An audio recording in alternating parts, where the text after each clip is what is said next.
Hello and welcome to another episode of the CG Garage. This is episode number 421 featuring Ben Procter, who is the production designer of the Avatar sequels. Very exciting to have Ben back. As you guys may remember, he was on before. It was episode 277 if you want to check that out. And in that one, we talked more about his backstory and all that stuff. But this time, we decided just to jump into Avatar, which is really cool.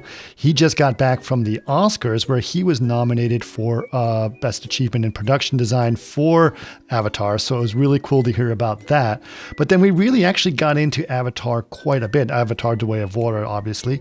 And it was really, really cool. So if you haven't seen a movie, there's going to be a whole lot of spoilers, so you may want to wait and see the movie before you do that. But otherwise, it's really, really exciting to talk to Ben about all the things he did. We did an extensive amount about the SeaDragon, which is a big part of the movie, as you guys know, and sort of understanding all the bits that came together to make that happen. So really exciting to talk to him about it. He's been working on this for so long. It's absolutely unbelievable that to see all that work happen on the big screen and to hear him actually be able to talk about it a little more openly. He can't talk too much about it because there's still 3 more movies or how many more movies coming out. So we had to hold off on some of that, but really exciting to see that. We also talked a lot about AI art. As you can imagine, this is a subject that's very hot. And I want to know from someone on the production side of things, especially on the concept side of things and design, how that's going to affect them now, how it's affecting them now, how they think he thinks it's going to affect them in the future, and just generally what this all mean for everyone. So very, very interested to hear his thoughts on that. And I'm sure a lot of you would be interested to hear that as well.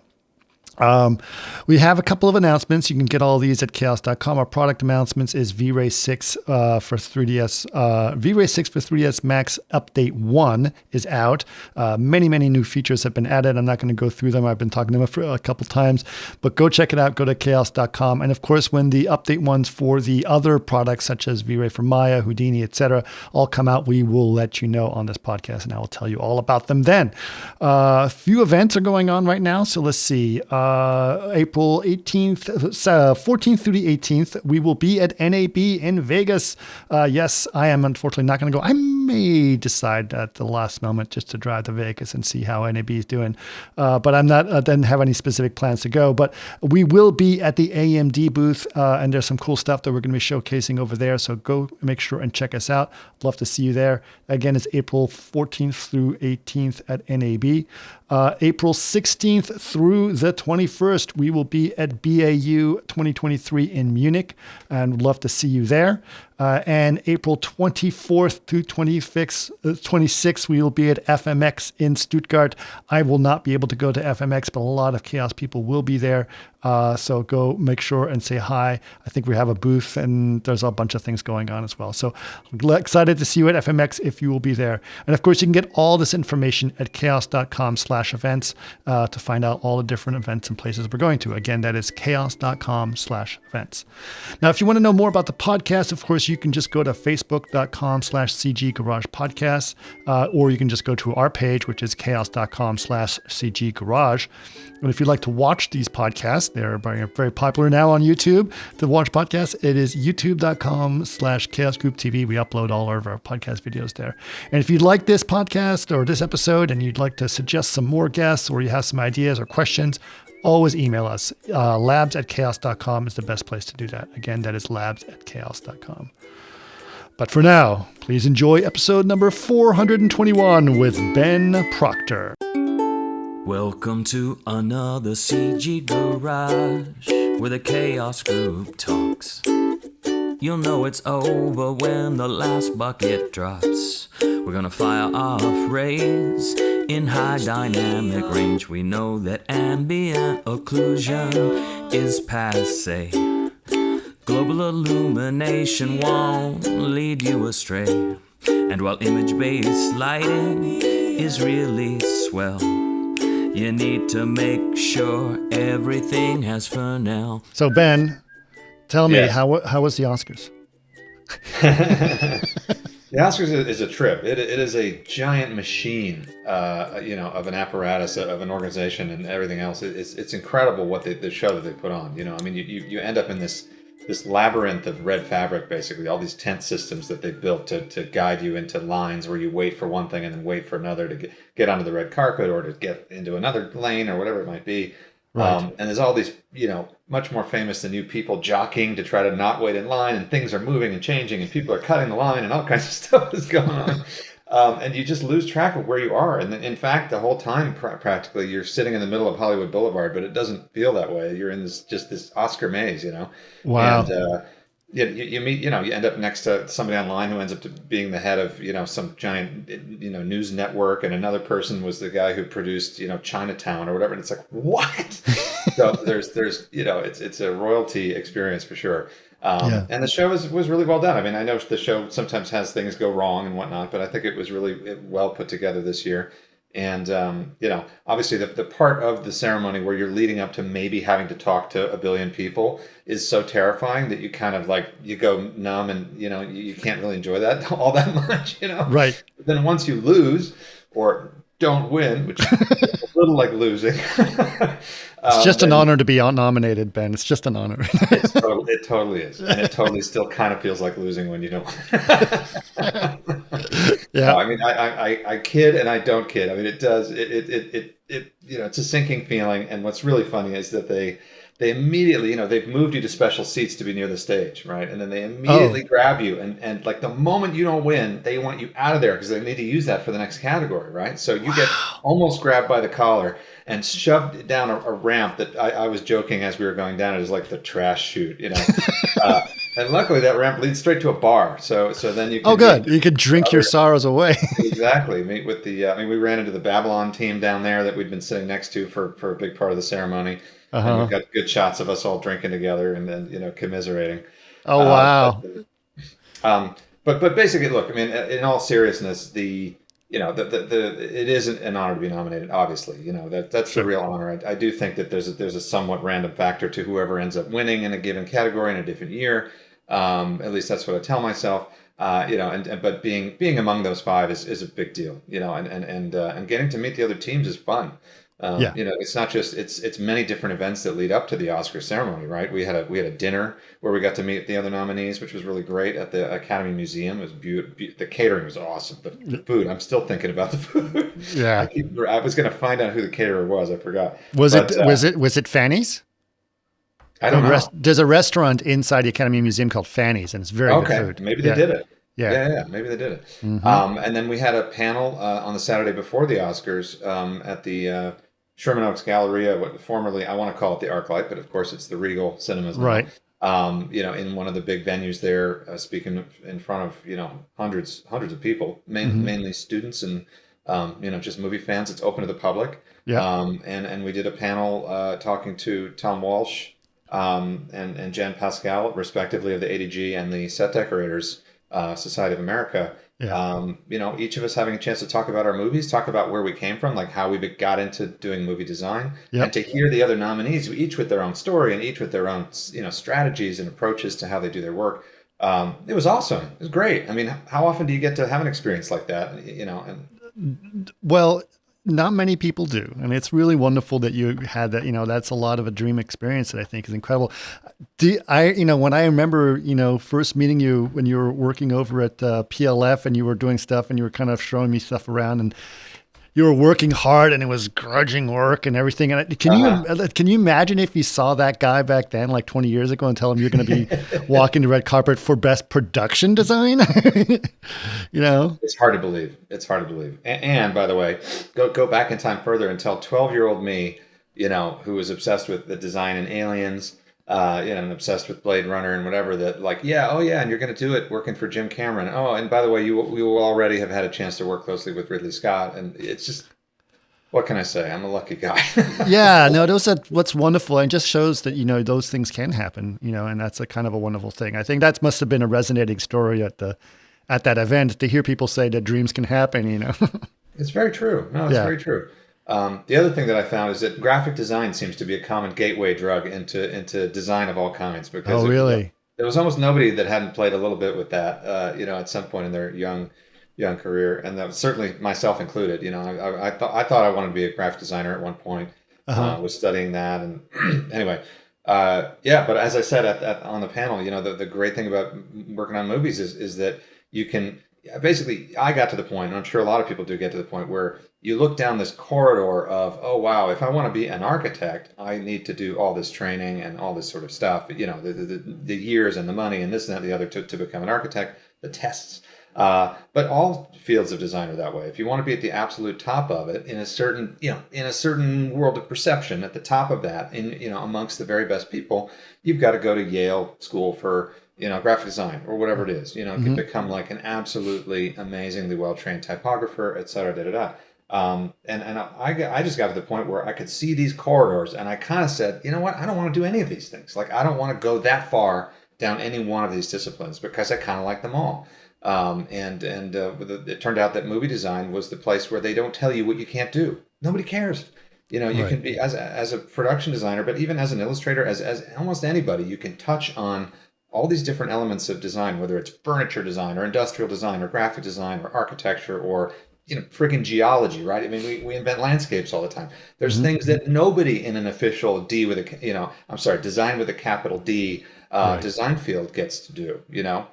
You get to do all of it, and it's great. And maybe you don't do it to the competence level of those people, but you get to create worlds in the course of doing it. So anyway, as far as like dream come true, for me, just getting to do this type of design in a lot of ways is a dream come true.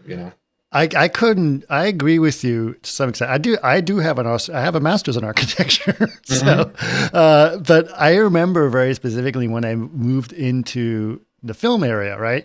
And it didn't matter, they suddenly said, "Oh, Chris," because I was doing buildings for Day After Tomorrow, and they're like, how buildings should look correctly. Because they could realize they were designing buildings to just background buildings, and they all look weird. And I'm like, proportionally weird. There's something. They're like, let me, you need this and that, and fixed it, right? So I realized I made them look like regular buildings, but I also realized there was no consequences to my design. No, the building is not going to fall apart. In fact, I'm designing it to fall apart because it's going to be ripped by a tornado. Nice. So it was kind of wonderful to have all the pleasures of the design and none of the responsibility. It's true. It's true. It's like cheating, but I mean, it is what it is. It's its own medium, and you get to dip into all these things. Yeah, absolutely. What's funny is working with, on the Disney park for Avatar. We ran into sort of real world parameters. Like everyone has their real world parameters and their legal exposure and everything else, right? I mean, architects, as you say, need to make buildings that don't fall down or they're in deep trouble. With Disney Imagineering, there's so many elements of ergonomics and human psychology of where you've got to protect the guests from themselves. You know what I mean? Right. Like there's no limit to the weird stuff that little kids or random people will do to try to kill themselves in an environment, so we think of that as this sort of, kind of like just open-ended creative world that they work in, and to an extent it is, but it like, just like I've got to worry about like, okay, I can think of something, but then I got to end up budgeting it to produce the damn thing, right? Right. Everybody gets their own parameters, but in terms of pure design, absolutely, it's fun to be able to dabble.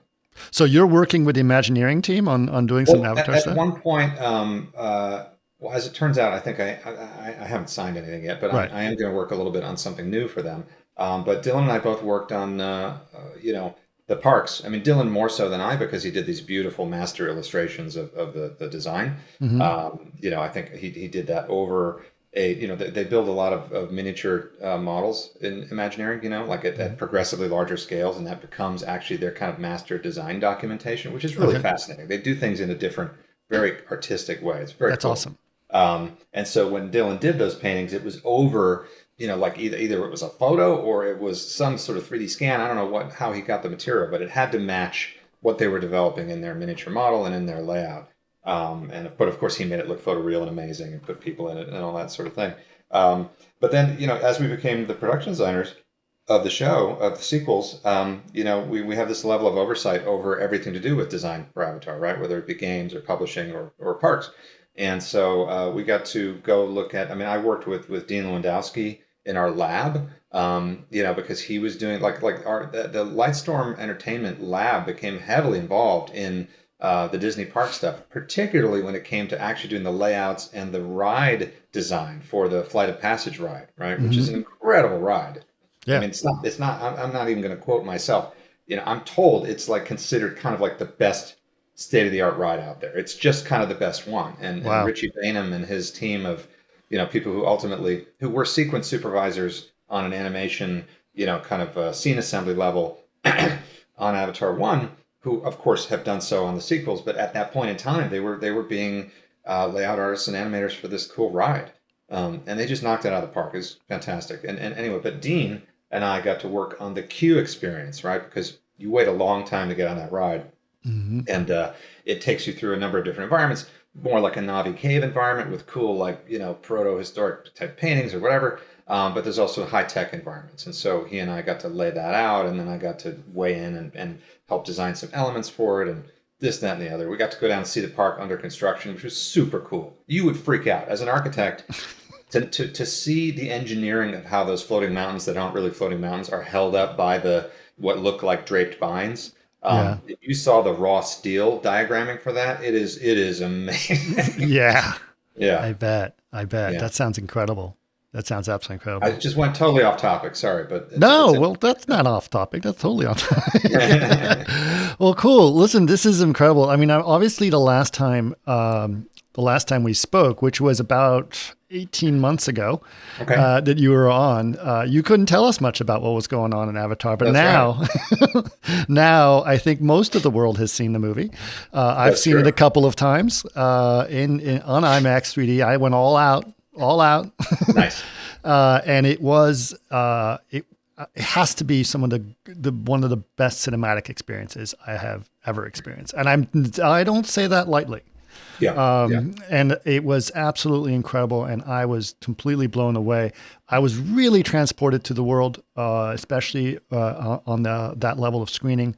And it was such a well-told story, and everything complemented each other really well. So, tell us a little bit about the process of what it was like now that you can give it a little bit more visual context towards what you were doing and what people were doing. Sure. So I'll start by reminding everybody that we've been designing 4 movies, right? It originally was going to be 3, but then the script for Avatar 2 was so rich and had so many elements to it, they split it into becoming Avatar 2 and 3, and then we spawned like, oh crap, now we have an Avatar 5. So we have 4 movies in development.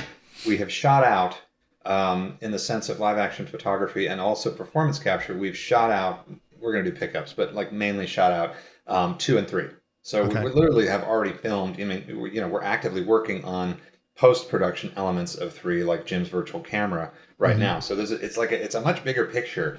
And I still have to, you're saying like, oh, now you can kind of spill the beans or whatever. I still have to differentiate what I can say versus 2 versus 3 or 4 or 5. There's a lot more secret stuff out there, but there's plenty to talk about 2. And, I mean, gosh, where the hell do I even start? I mean, we, as an art department, we started as just a handful of people in 2013. Yep. Right? I went to visit you at Lightstorm. Yeah. And there was all these walls covered in black drapery, so I couldn't see anything.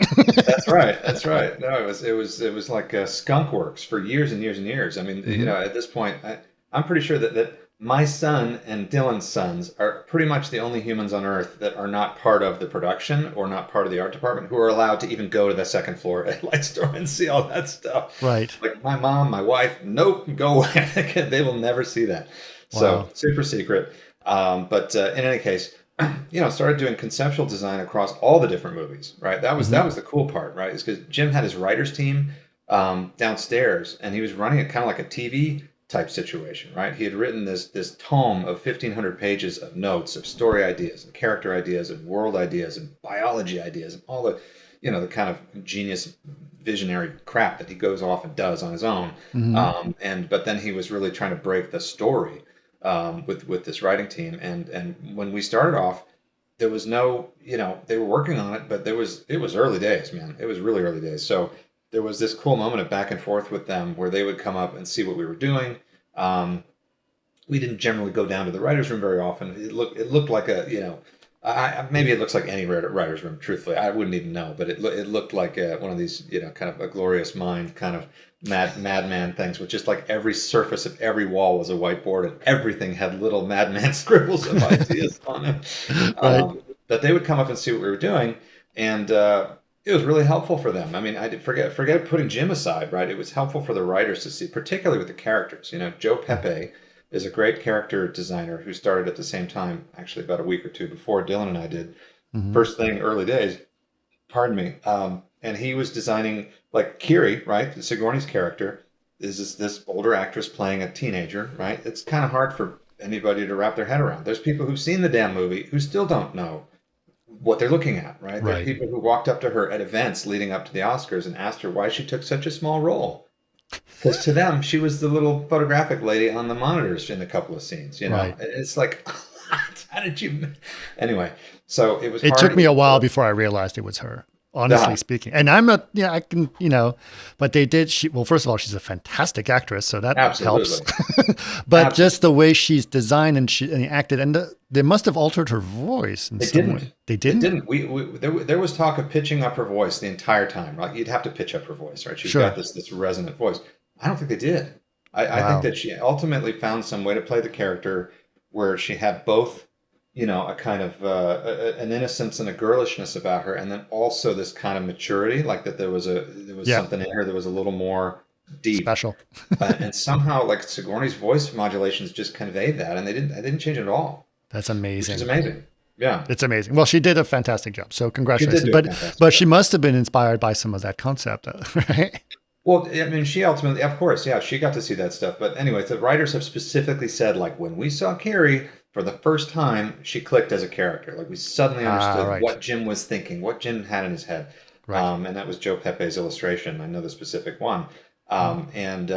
So, but that same sort of back and forth or inspiring them happened with other elements, environmental elements or creatures. I mean, obviously the Tolkien was a huge thing, right? For them to wrap their heads around the idea of these animals or these creatures as being characters, and having different ages and different backgrounds, and Pyakon in particular, what specific type of personality is he?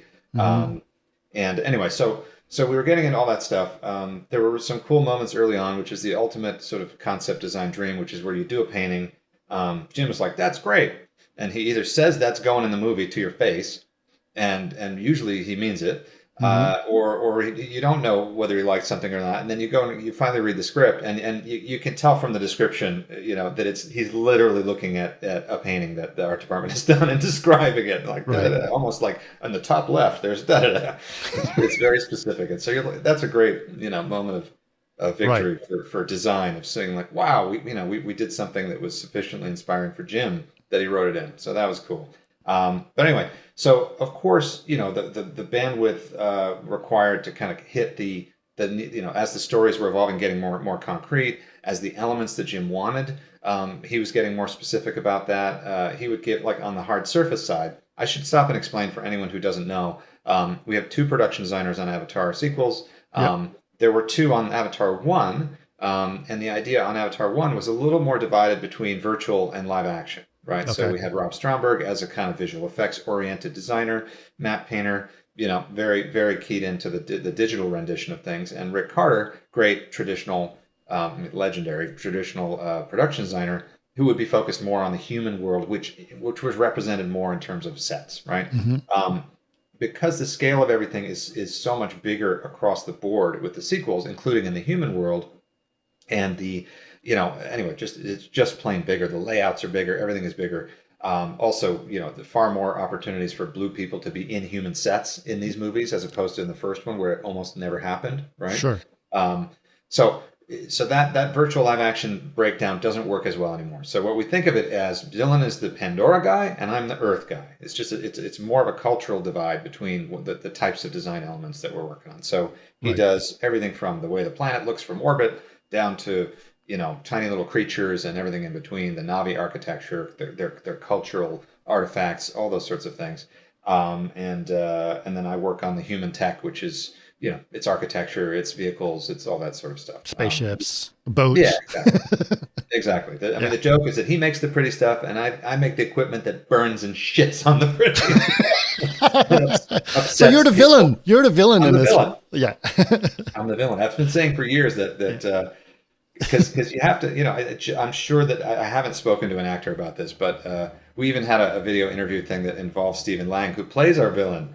And I Right. almost got it out there, and it just didn't quite fit into the interview format. But I think of myself as the guy playing the bad guy, and the RDA is, you know, you, there's a sort of, I don't know, I'm sure there's a sort of less passionate, more gray, more backgroundy kind of way to represent, or either that or more arch, like just straight up villainous way to represent the RDA. But for those of us working on it, we really got ourselves, twisted into the mindset of trying to imagine how does the RDA see itself, right? I mean, Right. no matter what totalitarian society you pick or terrible dictator or whatever it is, not one of them saw themselves as the bad guy, right? And every single one of them had some line of propaganda or some just some framing of what they were doing in their own minds that justified it, right? Made it the righteous thing to do. Right. In the case of the RDA, they think they're saving Earth. I mean, it's in the dialogue. I know that Edie's dialogue got cut down a tiny bit in the editing process, where she's explaining to Quaritch when he's getting his tour of the 3D printing factory and the construction sites and all that stuff, which is of course exposition for how serious the RDA is this time around. Right. I think she mentions like this. It's a whole new mission, Colonel. This is we're not running a mine. We're building a new home for humanity, right? Right. So long before that was a line that existed, we had that in our minds as our ethos of the RDA thinks they're saving humanity. Earth is literally falling apart, Right. and this is the last chance. So they're the disregard they have for the planet, or the disregard, the insensitivity toward the natives, all that sort of thing. It's typical of history and typical of colonialism, right? But Sure. B, it actually almost makes sense in their own mindset, right? It's like you guys just stay away. We just want a little piece of, we want to take a few resources from here, a few resources from there, leave us alone, and we can all get along. Fuck off, Right. um, you know, uh, you know. Anyway, so I think just getting into that, that mindset is what allowed us to try to find fun in the designs, right? Because in my mind, gray concrete structures is only fun for so much. It's awesome, but it's also, where do we find that kind of renewed energy? Because this is what I call RDA 2.0, what we're seeing in Avatar 2, right? This is like we're coming back with more money, more intention to colonize the planet and take over, with no intention of making the same mistakes as last time, getting our asses kicked, and surprised by Awa, right? I mean, built a giant kill zone around Bridgehead, the city, because they know that the real threat really isn't the Na'vi; it's the animals of the world that can be controlled by Awa. So there's a lot of bodies out there that could be thrown against your wall. You build a 2 mile deep kill zone with a lot of weaponry pointing into it, Right. and that should hopefully protect you. So there was all this thinking about how they're kind of rearmed and with newer, better technology. We sort of looked at that in terms of all the vehicle designs. How do we, if Avatar 1 was primarily a sort of Vietnam War metaphor, right? The whole thing was kind of, guys in Hueys over Nam throwing napalm on innocent people, right? Right. I'm sure there's a lot of different ways to interpret Nam, but that particular interpretation, right? Sure. And the insensitivity to the locals and the kind of the sort of, frankly, the racism. I mean, the Earth people in Avatar are basically really racist against the Na'vi. I mean, he even uses the word racial in Avatar 1, right? When when Quaritch is given a speech, he says we're going to blast a hole in their racial memory so deep they'll never come back here, in 10,000 years or whatever it is. Right. Jim's a smart guy. He put that word in for a reason. Sure. And so where the hell was I going with this? All right, so RDA 2.0, looking at the vehicle designs, if that was a Vietnam War metaphor, right, and the Samson, as beautiful as it is kind of a version of a Huey, right? It has some roundness to it, in its shape language. It's sort of, overall, it's a futuristic Huey in some sense. And Jim literally said to me, like, okay, the Kestrel, which is our new larger, kind of gunship with door gunners and the ability to carry people. He's like, if the Samson was a Huey, this is a Black Hawk. It's just like that. It's a bigger one, and it's the next generation of technology. I would say we didn't make it look like a Black Hawk, because a Black Hawk also has nice teardroppy soft shapes, which is just not mean enough and cool enough, Right. So we wanted our new vehicles to feel like they were state of the art in some way, right? And reminded us essentially more of our military technology today as opposed to in the 1960s. Sure. So we looked at stealth aircraft, right? You look at all, F-35, F-22, the kind of like the signature angle on the edge of the plane that all these things have. We leaned into things like that were motifs from more contemporary aircraft. And then we looked at animals. I mean, one of the things that is cool when we look at the design sort of techniques and languages between my side and Dylan's side is that we both refer to nature actually a fair amount, and in some cases Dylan has to refer to real world architecture and real engineering when he's dealing with his stuff, right? He was looking at actual. I can't remember the name of the architect, but I want to say one of the Montreal expos. What would that be? 1974. Calatrava? No, he's a guy. I want to say it's a German name. Anyway, I'm sorry to not be able to name the architect, but that's the story of my life. Anyway, did these amazing steel like canopy tensile structures at a World Expo, and Jim referred to that for Dylan to look at the shapes you get when the tensile engineering is such a key part of the design process, Yes. right? And that was helpful to Dylan. On my side, we look at animals for reference just to give personality to things, right? So the Kestrel has like a hornet face on it. It's got like these big bulges in the canopy that give it kind of a mean hornet face. And the SeaDragon, well, the obvious one is the crab suit, right? The crab suit literally looks like a crab, which it took us a lot of time dancing around the design of that thing. Not a lot of time, but we, our first instincts with that were more anthropomorphic. We thought underwater amp suit, right? What does that look like? Is it related to? We knew it wanted to have more limbs, but there's a lot of centaur-like kind of combo anatomies that you can do. And anyway, Jim eventually was like, "Guys, it's a crab suit. I think we should make it look like a crab. Like, go get a crab from the store, bring it in the kitchen. We're going to look at it." Okay. And we did that, and and there was so much real biomimicry that we could do with the design once we just locked into, what, we're just going to look at nature and imitate what crabs do. Right. And then the SeaDragon looks like a manta ray mixed with a whale shark in a certain way, right? It's got like a mouth on the front, it's a wide aspect ratio mouth, all that stuff. So anyway, it's cool to cross the streams. And I guess, the other way we differentiated this time around compared to the first movie was the use of color, right? I mean, I knew that we'd be going to the ocean, so you already got this beautiful kind of backdrop of different ocean colors that you're playing against, right? I knew that the reef would be full of amazingly brilliantly colored, patterned creatures, and that those would be our enemies that the RDA is fighting. And I just, number one, wanted the RDA stuff to sort of stand up against that and have some punch and some fun. So we put color on for that reason, for visibility. I mean, the other thing is once you start looking at real world maritime stuff, especially work ships or oil platforms or whatever that is, they use color all day long. They are not afraid to use color, like crazy color. So like walls of color. And once you start doing that research, it's really fun, obviously Chris Foss noticed that a long time ago, a great sci-fi illustrator, and leaned into the use of color in industrial stuff with his designs. So it was sort of like with a little bit of Chris Foss in the back of my mind, let's do something a little different. Let's embrace color. And then looking at the real world stuff and even the safety equipment that the people wear in these offshore environments. It's so cool looking, and it involves so much poppy color.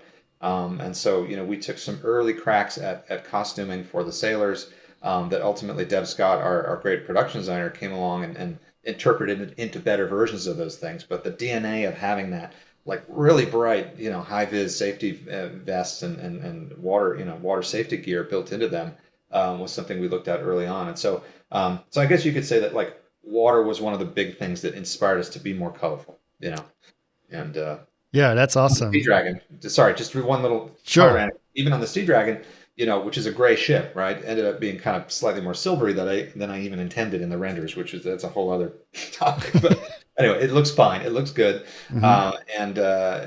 Anyway, but on the inside, toward the front, when it does this crazy sort of transformer thing of its face opening, right? Right. I want it to really look like as much as that's a monstrous kind of disfiguring, hopefully almost disturbing thing, you just don't expect it to happen. I wanted to feel like an animal opening its mouth to feed, right? So right. That we knew that there was a lot of story that we were going to tell on that foredeck out there, like a lot of story. We'd be looking back toward the ship a lot at framing characters against this big facade, and it could have been gray, right? But I was like, it's going to be boring. Let's just go crazy and make it red. Let's just make the walls in that area red, all the superstructure stuff that you see, and it'll simultaneously just be more interesting for all these shots that we know are coming. And it'll also feel like you're looking into the mouth or the guts of a creature, And anyway, hopefully that worked. Hopefully, unconsciously, people picked up on stuff like that. Well, I was actually going to talk. I wanted to talk more about the SeaDragon because I thought it was a kind of a really, really interesting thing, and I did pick up on all of its openingness and stuff, and it was really kind of cool that way.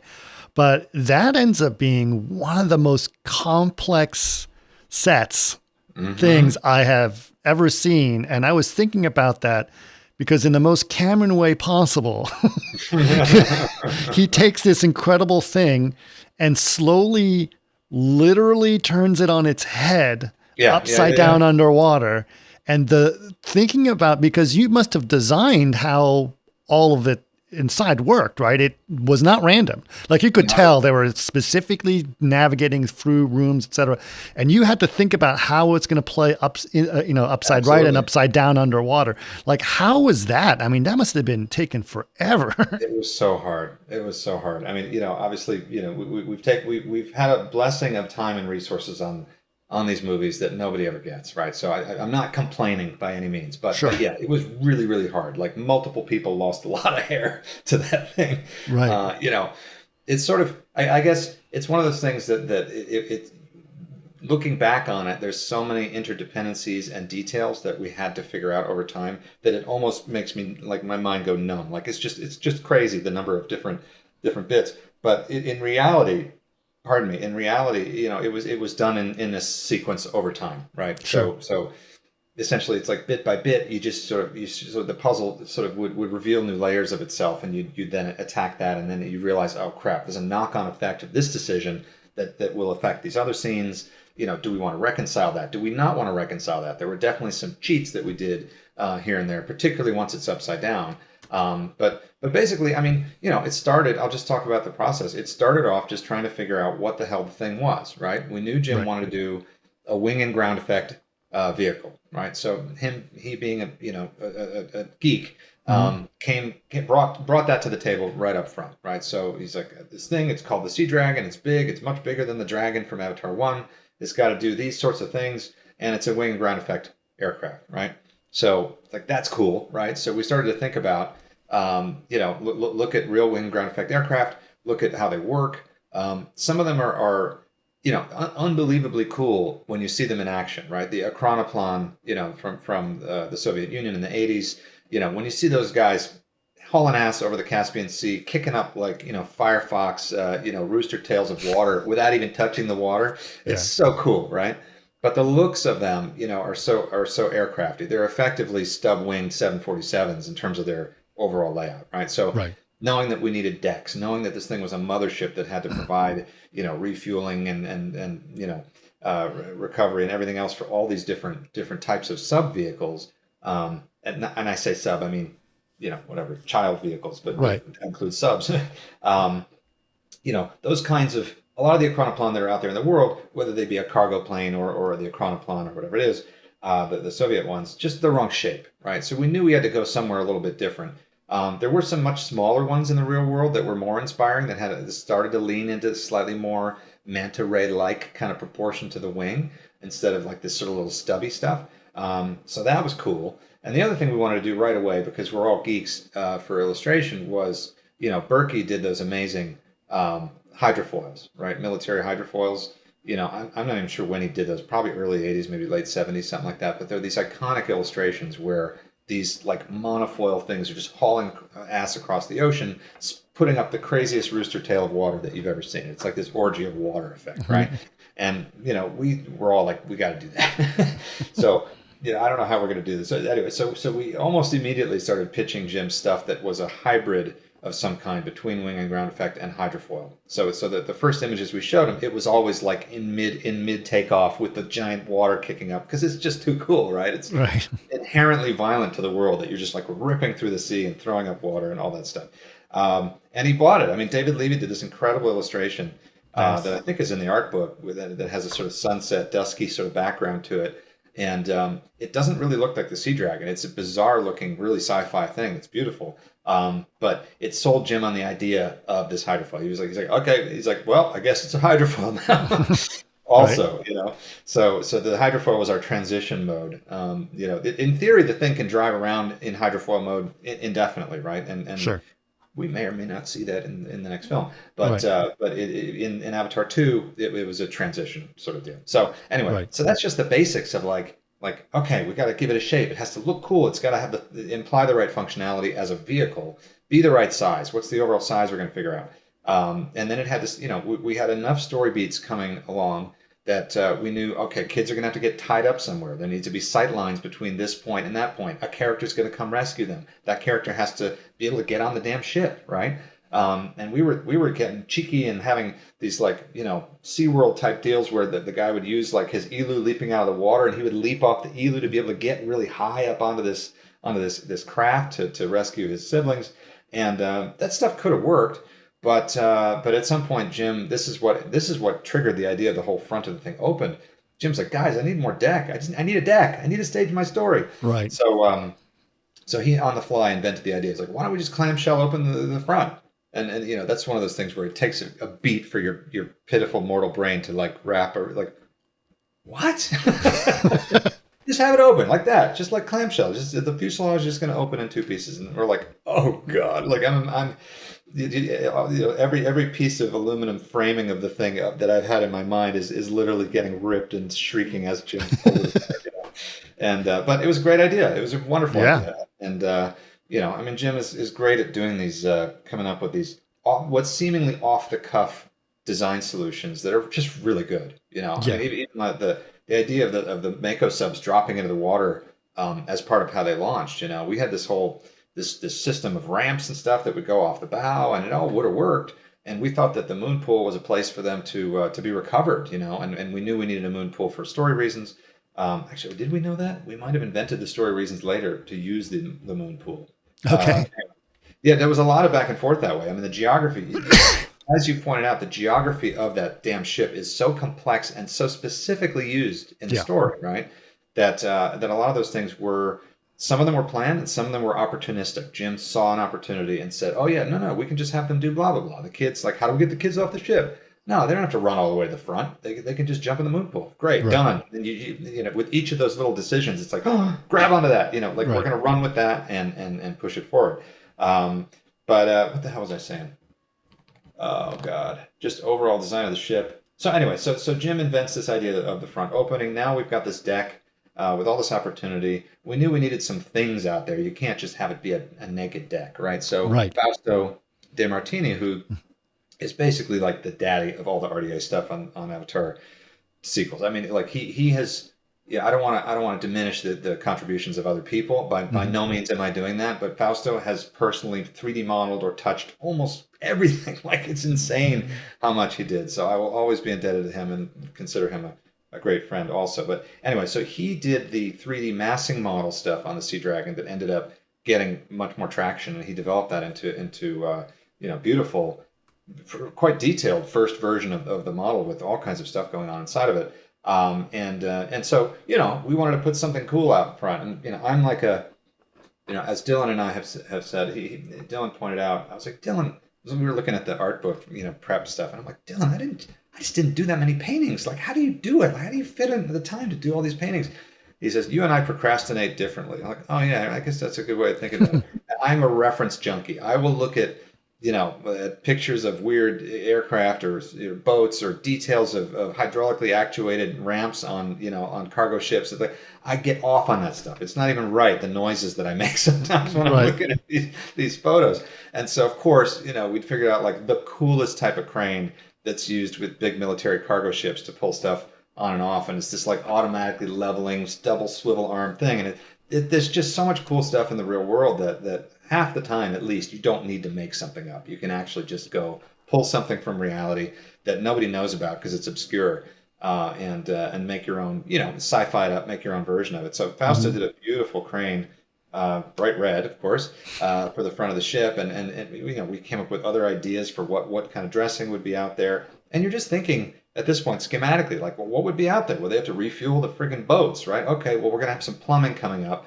And then well, what if somebody in crab suit like steps on the plumbing? Okay, we're going to put a giant red protective bar around the plumbing area where you can still get at it and plug in your huge hose couplers, but it's protected. Okay, cool. And it just gives some graphic flow and all this sort of stuff. later on, it's amazing. And like you're pointing out, every one of these things becomes critical to the story. Like, like literally Spider is holding on to that red bar and holding on to Kiri when Neytiri dives after Took into that hatch on the front of the ship when it's starting to go under, and Took just disappears into the blackness, right? Right. And anyway, Jake uses the crane to get from the what we call the U bridge up top down to the foredeck to keep fighting guys with Neytiri during the whole Parents from Hell sequence, which is what we call that. He uses it as a ramp, basically. He comes hopping down. I think he might even shoot somebody from up there before he fully jumps down. Right. So and the crane can be posed at different angles, right? So the crane plays differently in different scenes. The crane serves that function when Pyakon attacks the ship and whacks a crab suit that's on the crane, right? The crane then freewheels around, smashes another crab suit with this thing, and then lobs it like a cannonball into the well deck, right? Where it rolls over some people. So Right. it's like it's an amazing process of anyway, I'm rambling now, but basically, Jim was great at finding the opportunities, using the opportunities that you gave him in the designs. Eventually you started to do very bespoke things around story. Like once it was really well defined and it's not quite good enough. Like you needed an extra piece of dressing to make an area interesting or whatever it might be. You might cheat that in or change something. But a lot of it was just designing it like, how would it really be? And of course, our version of how it would really be, because we're hopefully good sci-fi designers who really privilege reality and we love looking at research, our base level of it looks pretty cool. You know what I mean? Like we're providing opportunities and graphic breakup and all the things that we should be doing. But then Jim would take that and run with it and scout it, right? One of the things I should touch on is just our process of layout and scouting sets. So with a lot of stuff, this is particularly true with Dylan's sets, which are very often in nature and are inherently unbounded, right? So it's not like a laboratory with his walls and you kind of know where the thing begins and ends. Dylan's sets all end arbitrarily at some distance from where the shit's happening, right? And so he always has to kind of overbuild his layouts because Jim loves to wander around and treat it like a location scout and find what he thinks is the cool angle, and Dylan will always, give like several great designed angles. Inevitably Jim will, sometimes he goes for that stuff, but Jim has a nose for knowing what you want him to do and just wandering off into the woods to find his own angle. And of course you then have to adapt in real time, because it's on stage and he's wandering around. And he'll discover the part of the set that isn't dressed properly. It's like, well, yeah, it's not dressed properly. You wandered behind the flat, Jim.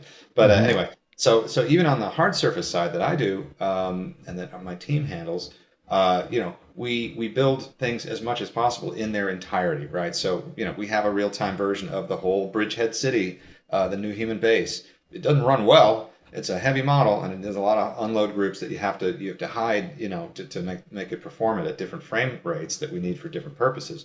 But we design, kind of the whole thing on a certain level, right?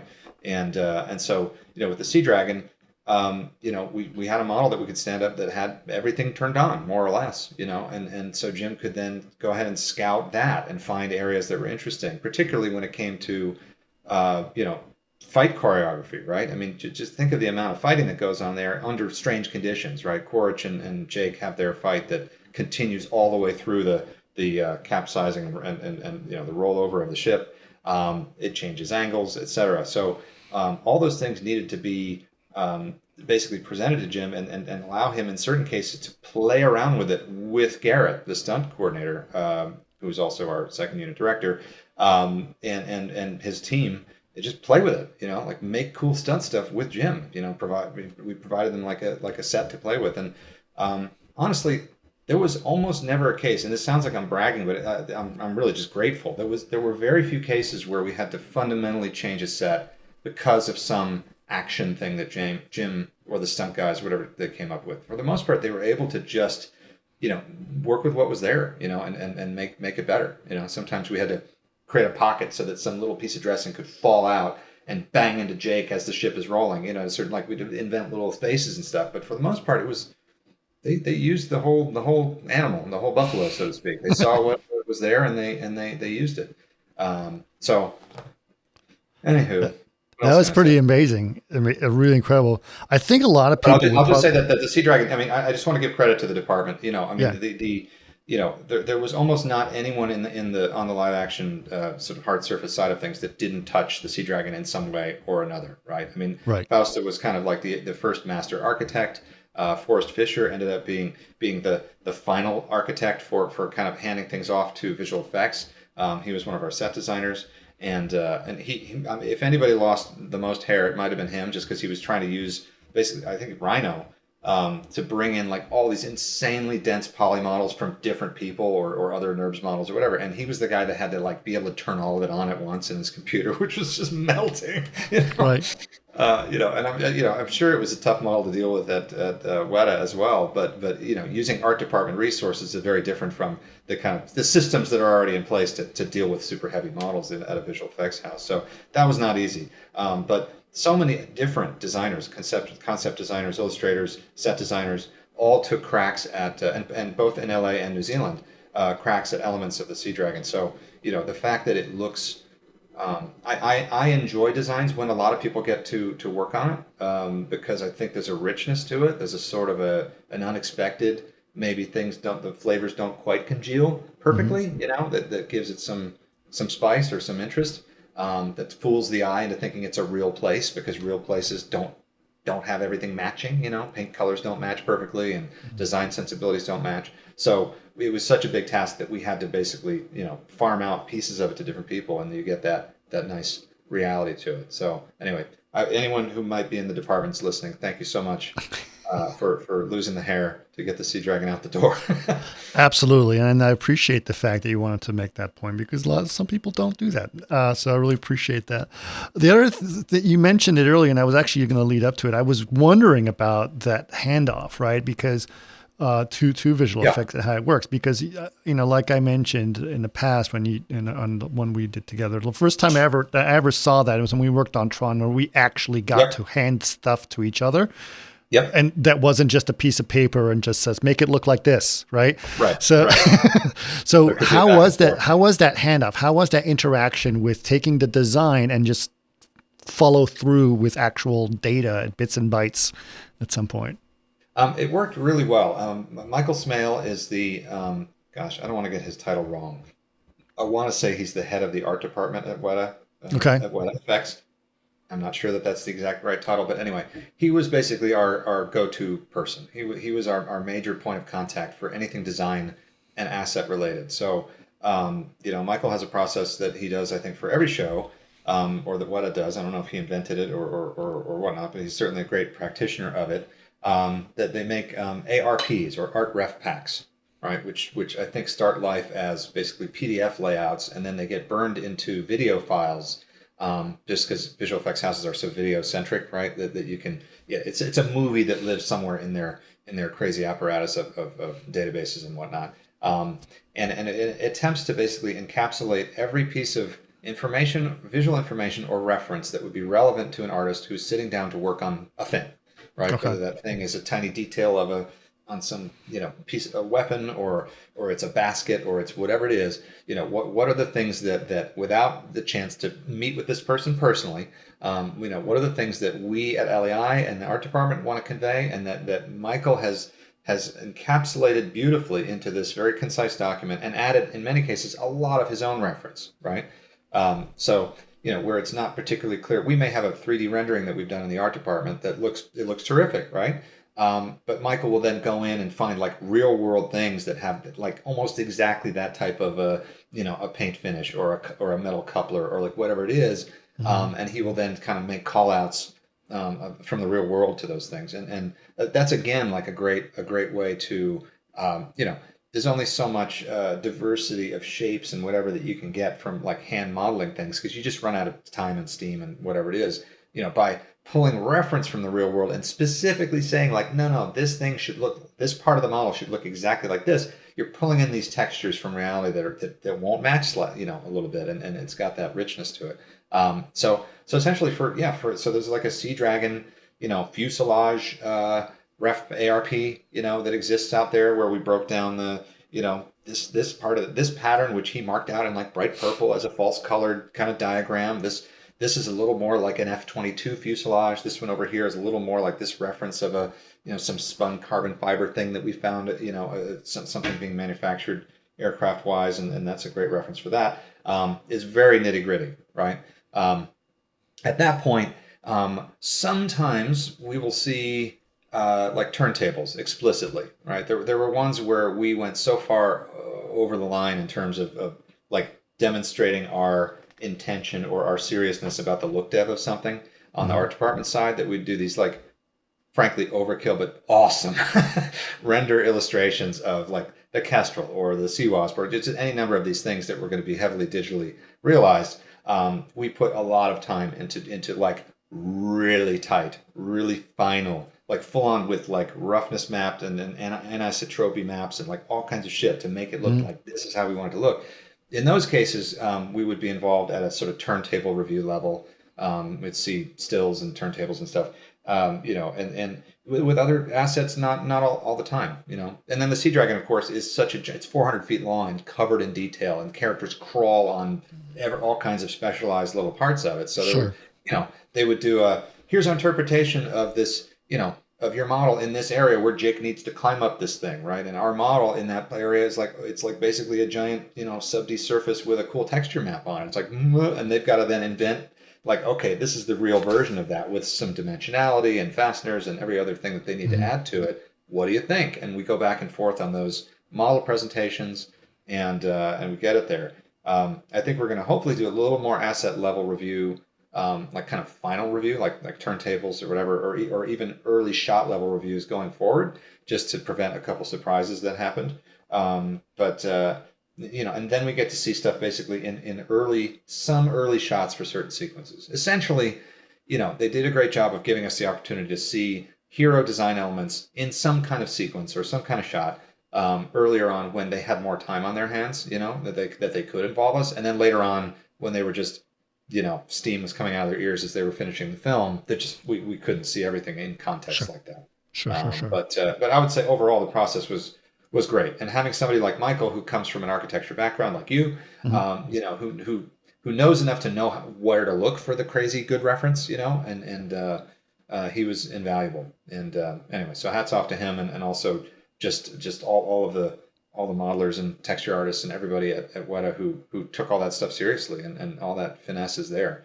There were certain cases where I would see things in a shot context where I was like, that's not good enough, didn't happen very often, but sometimes it would happen. Like, again, it's like, here's a new area of the SeaDragon, and like suddenly we're looking right at it, and it's a Manuka render. It's like a real render. Like, oh shit, like, oh, it could look a little better than that. Right. And I'll send a paint over. I'll just say, refer to this piece of this live action set that we did for the finishing of this, and that cool set deck piece, and da-da-da. And those little, when time allowed, which it did for a very long time, those little notes were very well received, and I think made a huge difference. Yeah. Yeah. For sure. I mean, it's interesting you say that, and you mentioned architecture a few times, because there is actually a parallel between how architecture gets designed and what you guys did. Because I mean, there are the same phases, right? Sort of there's the conceptual design phase, and there's the design development phase, and then there's a construction document phase, right? And everything you described sounds very similar to those different phases that you would do for creating that. So it was really cool. But obviously Weta wasn't the only place you guys were working with. You were also working with ILM. And so how was the collaboration between, all three of you I'm sure there must have been a lot of exchanging of data between going all of that, right? There was. I mean, I think most of the exchanging of data between them was somewhat opaque to us. We didn't, we didn't know exactly what was going on, but we, you could tell that Weta, that they kind of did a last minute scramble to try to get a bunch of bridgehead stuff ready to hand off. A heroic amount of work in a short period of time to kick that over. There were things that then needed to be finessed at ILM, but at least they had a terrific baseline, to work with. In terms of the process, I mean, I think they did a good job of communicating with one another. I felt supported in that way. There wasn't like, you can imagine these two top companies kind of being adversarial or some shit, but it didn't seem like that at all. I don't think they do that anymore. There are so many movies now that have so many shops, they have to be collaborative or you're not actually. Yeah. Right. Well, good. Well, anyway, that is what we saw. And then working with ILM, David Vickery over there in London, it was great. I mean, honestly, the luxury that those guys had is that they weren't I don't want to say burned out because I know that like everyone that worked on Avatar 2 at Weta is raring to be involved in any level with the next movies. Joe Letteri told me that to my face. You know, I was Mhm. like, "Are people okay? Are they okay?" He's like, "No, they're going. They're like everyone wants to get back to to Avatar." It's like, "Great, that sounds awesome," but there's a certain level of just fatigue, right, that kicks in on a team and in a process, and so it was a little bit of a breath of fresh air working with Ilum, just because they were fresher to the project, you know, like bushy Sure. tailed. Not that what it wasn't, you know, most of the time, but you can't maintain that level of spunk, you know, that we got with the fresh team. You know, and just to see that their methods were different, you know, was cool, and we were very involved in because it was such a contained scope. You know, we were sort of involved explicitly at a shot review level, like from beginning to end with that stuff, which was cool. You know, we very often were involved at that level with Weta, but there's just too much scope, right? I mean, there were so many things that we didn't have time to look at, and they didn't have time to show us. So that was cool, and but you know, I mean, the Weta guys are our main partners, you know, and that's Sure. true going forward, and spend a lot of time in New Zealand, literally socializing with these people and stuff. So there's a lot of love and teamwork there. Yeah, that's wonderful. That's absolutely wonderful. I'm sure it's, like you said, it's once in a lifetime opportunity to work on this film, and I'm so glad that everyone was able to enjoy it. I do. Not that I want to distract us from more Avatar talk, but we've been talking for a while, and there's a subject that Yeah, I want to talk about with you, yeah, yeah. and let I'm gonna people know crack that my you and I actually flesh up. got uh, got up for we had lunch together not long ago, Yeah. and we were talking about stuff, and obviously it was right as a lot of this AI stuff is starting to come aboard, and it's Hmm. just growing leaps and bounds It always every does. day, every day. And it's just kind of a very interesting. So, obviously, as someone who is very tuned towards the world of design and worked on one of the most designed movie in the last decade. What Hmm. are some of your thoughts on how these tools are going to affect the industry? I know that the jury's still out and you're still trying to figure out what's going on, as is everyone else. But Yeah. what are some of your initial thoughts on this from your perspective? Um, I mean, I basically look at it with a level of agnosticism and a level of uh, fear or what's the word? I don't know, skepticism, right? Skepticism. So it's and then there's the bit of like excitement that like you can't not be excited by, you know, either just to see the kind of crazy imagery that this thing can make, or to see how it could accelerate your own process. You know, there's definitely upsides. I mean, I guess I look at it, you know, as somebody who, you know, has read a bunch of sci-fi books and takes Terminator seriously, right?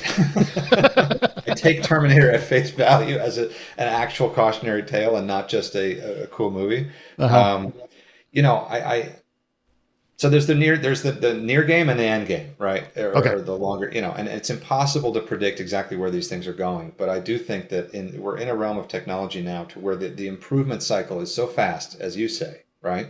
And I think that there's an inherent aspect of the human users helping to train and improve the product as they use it, right? Because the people, you know, these programmers that are in my mind on some level blithely ruining art without realizing they're doing it, right? Are clever people and they're good at what they do. And you know, they're trying to make this thing better and have superhuman amazing capabilities, and that involves constant improvement, constantly expanding the data set and whatever it's working with. Um, I guess look, it's a fraught topic. It's something that you and I talked about, that I talk about with other fellow artists, you know, fairly often. I find it fascinating and also upsetting, you know, and I guess the near term, far term sort of thing. In the near term, I've literally used it, you know, to do a little bit of art for a personal thing. And not to generate something that I use straight up, but to make parts, right? Essentially, sort of like a new form of kind of photo bashing, but you're bashing off of AI generated stuff. I personally think that that's a more ethically acceptable, to whatever extent that is even a relevant, you know, concept. When I think, as you pointed out, when we met. It's like, well, you've been stealing people's photographs for years, and it's 100% true. 100% true. You were just talking about it just now. So yeah, so exactly. Other than painting from scratch or whatever, without looking at anybody's stuff for reference, there's always a degree of thievery involved in a lot of these methods. I mean, even the 3D kit bashing, right? Somebody modeled those, whatever, the pipe valves that I stole off GrabCAD and used for the corner of something, and so there's a degree of that, but I guess I worry about the long term. Right. I worry about what is it like for kids who are going to grow up in a future where, and this is across the board. This is, art is obviously the thing that I'm worried about most because it's right in my face. It affects me personally or people that I know. It's going to affect everybody. Right. I mean, the GPT stuff is evolving so quickly. Even if we put aside like the whole singularity of the thing, whether it's conscious or not, actually doesn't matter. Whether it attains agency is really the right question. Right. That any of these systems become self-defending and self-replicating and they have some sense of agency. There's those sorts of digital gray goose scenarios that are really worth worrying about, right?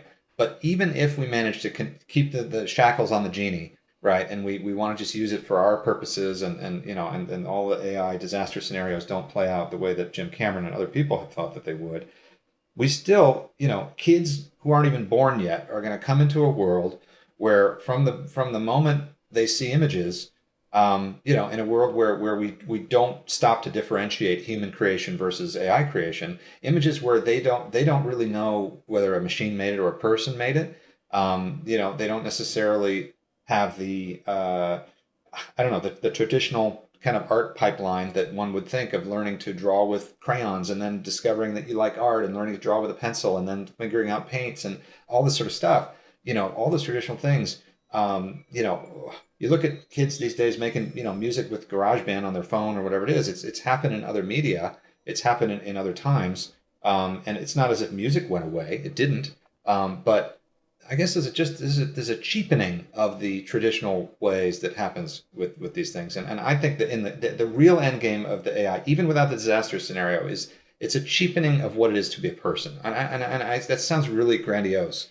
But like if the human imagination turns out to be inferior, that's just shitty to find out. But this is, I'm sorry, Ben, but this has been said for everything all the time. They used to say the same thing about photography. Architecture itself, they said if it involves steel, it is not architecture. Oh, yeah? Yeah. Right? So the Eiffel Tower was not considered a piece of architecture. Right. And so there's differently like so when there is a notion of what traditional medium needs to be, it's there, right? I don't know. My jury's still out personally on this, but I am seeing a massive interest in art from people that would never have been interested in it before. And before that, I saw nothing but people who were doing quote unquote art were just remaking Iron Man suits and, for sure. girls in, metal bikinis with swords, anime. Right? That was all they were doing.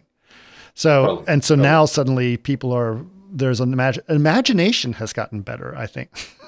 The fact that it has rattled the cage of art, that's the part of it that I do respect. And I think it's like a wake up call to people who just haven't challenged themselves to be extra creative or to push outside of the norms or whatever it might be. It's like even the early AI stuff that was just was bizarre looking. It still was thought provoking on that level. That it's like, this is something that a person probably should have come up with but didn't. And so the machine is shaming us a little bit to try harder and go farther and all that. And so I see that part of it too. But I also think that, and again, you could be right, but I feel like the new tool argument, right, which is often applied to any of these new elements, right, is that it's the same artistic process or it's the same creative goal. It's just a new tool. Don't be threatened by the new tool, right? I do think that AI goes beyond that. I think it's in its own category. And even if it's not there now, it has the capability to get there fast, and the level of evolution that it's going through. I just think that we're going to get to a point where, I mean, whatever, we've all, I think I told you to recommended that you read Life 3.0, and I think you did read it, right? Yeah. You know, the breakout scenario there is of course, that the AI figures out how to create media, and it's basically a way that for it to generate cash, so that it can buy more digital resources online and spread itself out into the internet and da da da. The fact that since I read that, it went from seeming really implausible that an AI could write a script and create an animation and like put it online and make money from it, da da da, to like really plausible within just a few years, right? Right. It's really plausible. Yeah. And again, we're not there yet. It's like, everyone will say, oh yeah, they made an AI cartoon, but it sucked. It's like, well, yeah, wait 6 months. Right. Every naysay you can put against AI, it changes within a few months. You suddenly like, oh, it can do that now. So like I said, I'm skeptical. I'm not anti-AI categorically. I reserve the right to play around with it myself. I think it's interesting, but the power of it is spooky, and the long term of it is nobody knows what's going to happen. Nobody knows. I agree, and I think I'm not necessarily cheering for its evolution in any way or its propagation. But I do find anything that disrupts the norms to sometimes be not always a bad thing. I will say that there's a lot of people who are upset about it, and specifically people who are artists and concept artists who are looking at legislation to try to inspect this. I really respect the fact that they're doing that, because I think that's something that is Agreed. Needed for proper discussion. I don't think people know what the hell they're talking about when they do legislation. Like, for example, the woman who said she can't get her comic book copyrighted because it was done by AI. That doesn't make any sense. If you really look at the legislation, that's like they're using the argument of the monkey that took its picture, right, as that can't be copyrighted. That doesn't.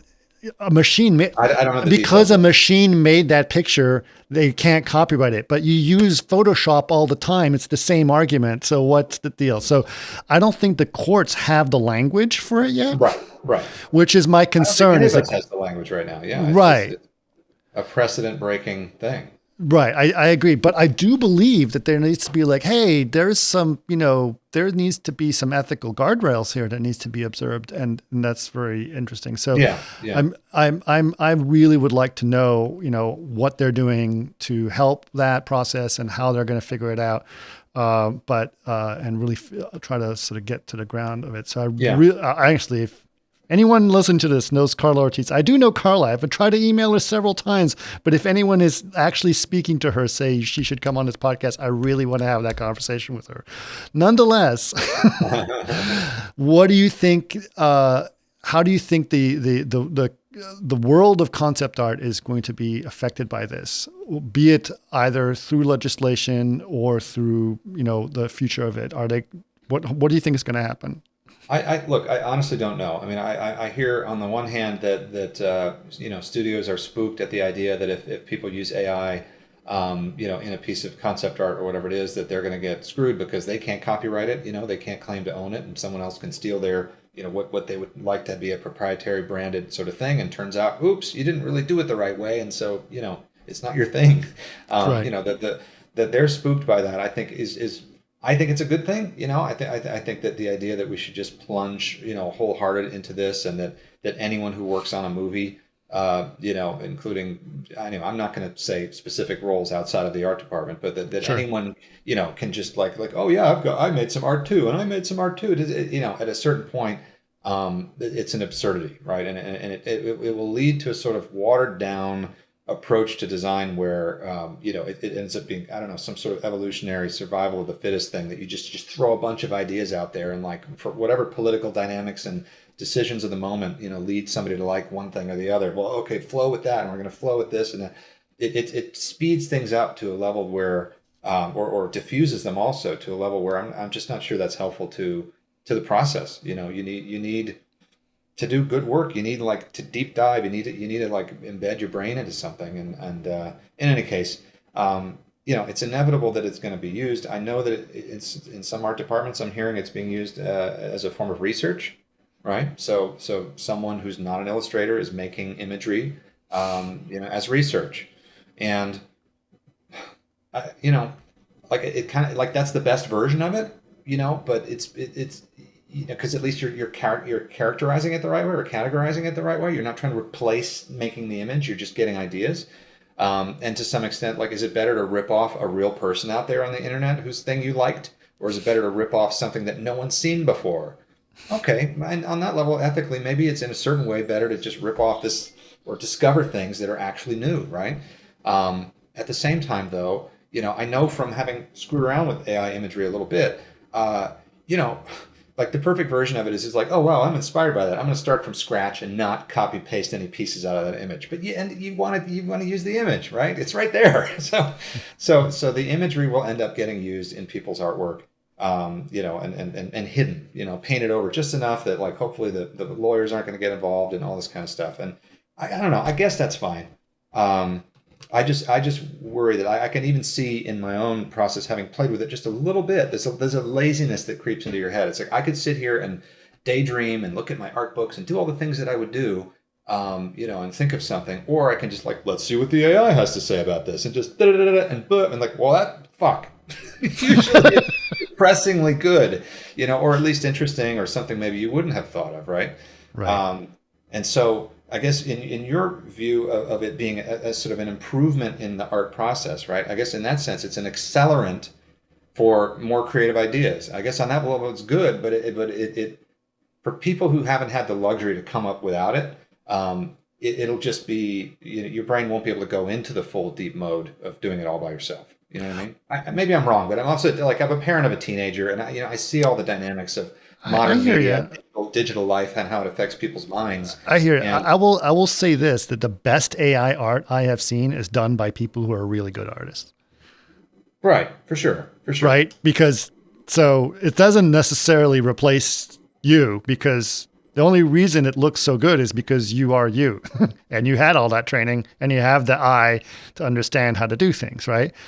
You as a production designer, you spend a lot of time looking at other people's images and telling them what to do. No, for sure.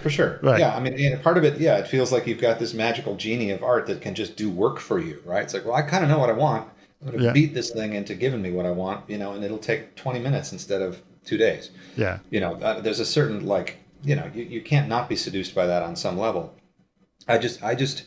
I don't know. I think I'm just a curmudgeonly old person on some level also. Sure. I just think that the profusion of more and more of something, right? If we make cool looking art be easy to attain or achieve by almost anybody, right? And you're absolutely right. The very best and most interesting stuff is done by people who come from an art background and they know what they're looking for, right? They know how to find something that's really cool. But once this imagery is out there in such giant just quantities made by anybody, right?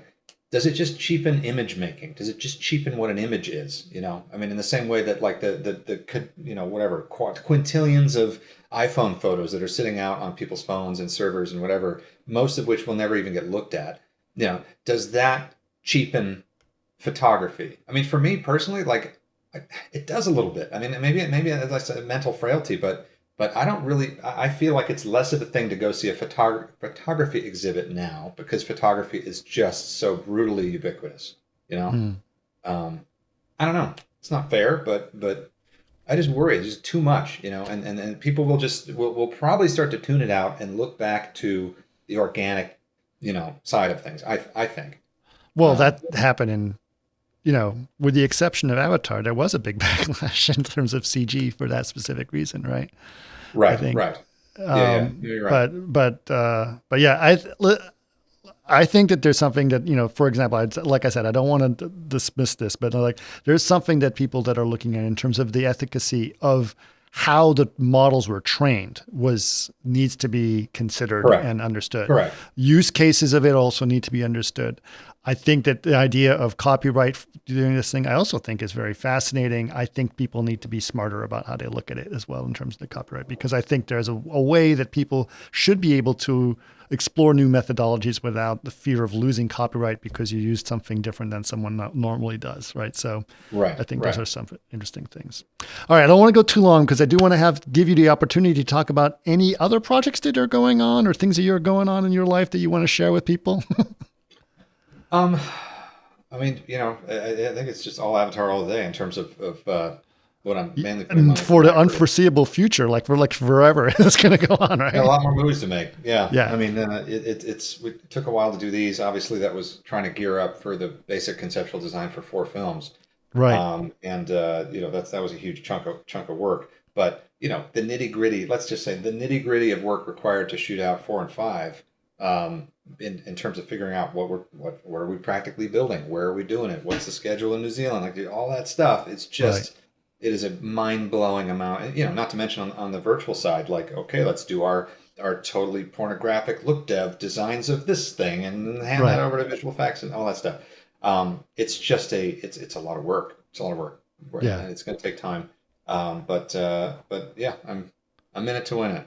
That's awesome. That's awesome. Well, I'm so glad, like we said last time when we talked, is like, I can't talk about Avatar too much now, but maybe when the movie comes out, it's like, well, the movie's come out now. So now we can talk about some stuff. Yeah. And of course, there'll be much more with 4 and 5 and 6, or not 6, 3, 4 and 5. But so we will try to catch up with you at some point during those times. And there's so much more detail that I could tell you about too. I mean, gosh, I sort of only scratched the surface, but I'm sure, there's an art book out there. There's the visual dictionary out there. A lot of our specifics in our geekery are all represented fairly well in those books that I would recommend to people.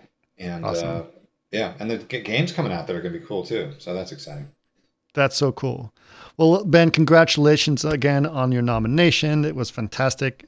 Sorry you didn't win, but it's okay. And I appreciate you coming back on the podcast and be able to share all your stories with us. Always good to talk. We'll do it again.